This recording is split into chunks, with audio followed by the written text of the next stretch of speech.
आसंते शुणिबा अतिबड़ी जगन्नाथ दास विरचित श्रीमद् भागवतर 138तम भाग। प्रयोजन सुहास महांती।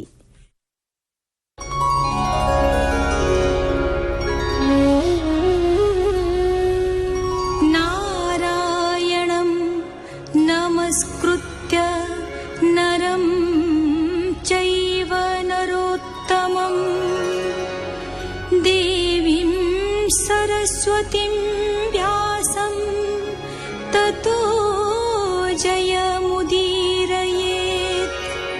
मूकं करोति वाचालं पङ्गुं लङ्घयते गिरिं यत्कृपातमहं वन्दे परमानन्दमाधवम्।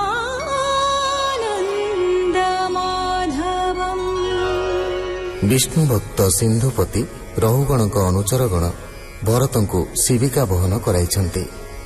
से अन्यमानक सहित कांध मिलाई चाली न परिबारु रहुगण विरक्त होई तांकु गाली दैछन्ति। भरत रहुगण संवाद भागवतर एक अपूर्व अंश। ज्ञान और भक्ति प्रभावरे यह संसारीर संदेह एवं कलुष दूर करिथाए। ब्राह्मण उवाच भो नृप शुण सावधाने तुम्भे जा कहिल बचने। हे वीर भार नाम जेहि भार बहई अबा केहि। गमन करी न पारई अति हि स्थूल मोर देहि। जीवन मृत जे बोइल से कथा सत्यटी कहिल। जे स्थूल कृश आधि व्याधि क्षुधा पिपासा भय आदि। निद्रा विहार क्रोध जेते मद अहंकार सहिते। जा देहे अभिमान थाई ताहार तही एते थाई। मोर देहरे एते नाही एणु जीवन मृत मुहि। के बा ईश्वर के किंकर एमंत न देखी अपर। तुम्भे आम्भरे बचन के मंते कहिला राजन। आम्भे की करिबु तुम्भरे स्वभावे ए जड़ शरीरे। प्रमत्त जड़ भावे मुहि विमान केबे बही नाही। सुक उवाच शुण परीक्ष नृपवर। से जे ब्राह्मण कुमार सुशील साधु समचित्त। विशेष श्रीकृष्ण भक्त ए मन्ते शुण नृपवर। विषय कर्म करी दूर तत्व जिज्ञासा निमंतरे। राजा जे थाए स्नेह भरे।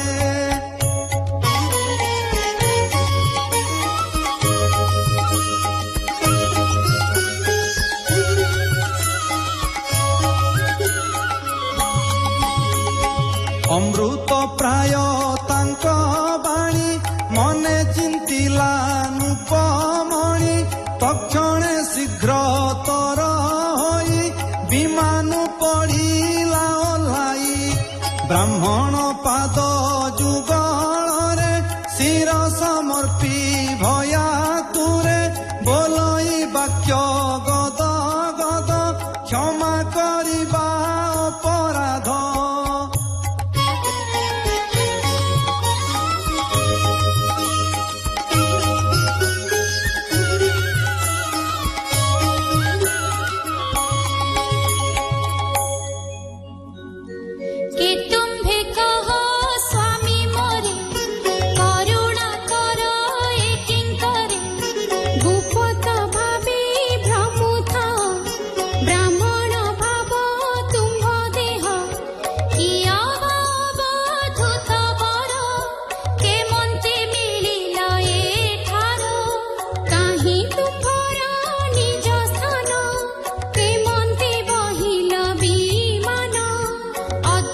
ଆତ୍ମାର ସ୍ଥୂଳ କୃଷ ଭାବ କେମନ୍ତେ ନୁହଁ ସମ୍ଭବ ଅଗ୍ନିର ତାପ ପାତ୍ରେ ଯାଇ ସେ ତାପେ ଜଳ ଉଷ୍ମ ହୋଇ ତହୁ ତଣ୍ଡୁଳ ତାପ ପାଇ ଅନ୍ନ ରୂପରେ ସିଦ୍ଧ ହୋଇ ଇନ୍ଦ୍ରିରୁ ପ୍ରାଣେ ପ୍ରାଣୁ ମନେ ଜୀବତା ଭୁଞ୍ଜ ତକ୍ଷଣେ ତେସନ ଦେହ ଗ୍ରୀଷ୍ମ ତାପେ ସେ ତାପ ଇନ୍ଦ୍ରି ଗଣେ ବ୍ୟାପେ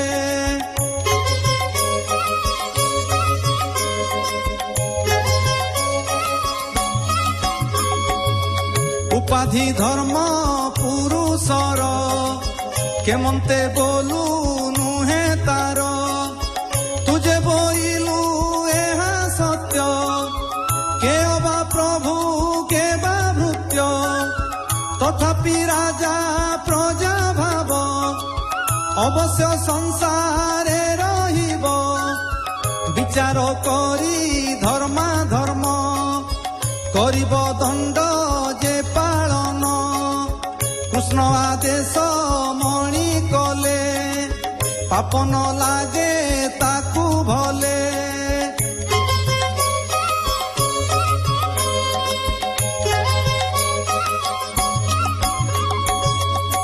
ମୁଁ ତୋତେ କଲି ଅପମାନ ଏ ଦୋଷ ମୋହର ନ ଘେନ ତୋହର ମାନ ଅପମାନ ତୁଲ୍ୟ ବା ବୋଲିବୁ ଏ ସନ ତଥାପି ମହତ ଲଙ୍ଘନ ଦୋଷ ମୁଁ ନା ସଜିବି ଜାଣ ଏଣୁ ମାଗଇ କ୍ଷମା କର ଯେଣୁ ତୁ କାତର ବତ୍ସଳ ଶୁଣ ପରୀକ୍ଷ ସାବଧାନେ ସେ ବିପ୍ର ପ୍ରତିବଚନେ ଜ୍ଞାନ ବୈରାଗ୍ୟ ଆଦି କରି ସକଳ ଚିତ ହିଁ ପୁରୀ ଗୋବିନ୍ଦ ପାଦ ପଦ୍ମ ତଳେ ମନ ତୁ ରୁହା ନିଶ୍ଚଳେ ପଞ୍ଚମ ସ୍କନ୍ଧେ ହରିବାଣୀ ଶୁଣି ସଂସାରୁ ତର ପ୍ରାଣୀ କୃଷ୍ଣ ଚରିତ ସୁଧାରସ କହି ଜଗନ୍ନାଥ ଦାସ ଇତି ଶ୍ରୀମଦ୍ ଭାଗବତେ ମହାପୁରାଣେ ପାରମହଂସ୍ୟାଂ ସଂହିତାୟଂ ପଞ୍ଚମ ସ୍କନ୍ଧେ ନାମ ଦଶମ ଅଧ୍ୟାୟ।